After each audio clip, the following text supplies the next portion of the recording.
Ukraine says there could be another round of talks to end its war with Russia this week, as Europe's deadliest conflict since World War II entered its 5th year on Tuesday. Several rounds have already taken place as Washington seeks to mediate an end to the conflict. So why is a deal proving so elusive? The two sides cannot agree on the future of Donetsk, one of the two regions that make up Donbass. Moscow already controls almost all of the other region, Luhansk. Russian President Vladimir Putin is demanding that Ukraine withdraw from the 20% of Donetsk it doesn't yet control. But Ukraine President Volodymyr Zelensky rejects any such move. While Moscow insists Donetsk belongs to Russia's historical lands, international recognition remains firmly with Ukraine. In terms of the distance between the negotiating positions of Samir Puri is an expert on the conflict at King's College London. the Russians want the Ukrainians to voluntarily cede those territories in Donetsk in particular.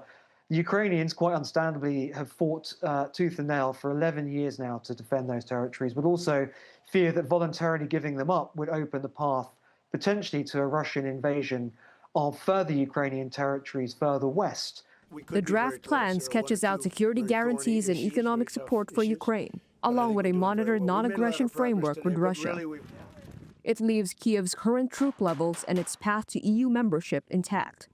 But key issues, including the fate of Donetsk, how to run the Zaporizhia nuclear plant, and who would oversee any demilitarized zones, remain unresolved.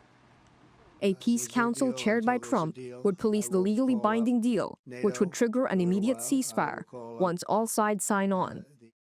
Zelensky says Washington proposes turning Donbass into a demilitarized free economic zone, with neither Russian nor Ukrainian troops stationed there. Moscow says it might deploy its National Guard and police in Donbass under a peace deal instead of regular troops, an idea Kiev is unlikely to accept. Zelensky said in December that the U.S. has not yet decided who should administer the region. The White House hasn't commented on the details. Zelensky says he has no mandate to give up Ukrainian land, as the Constitution requires a referendum for territorial changes.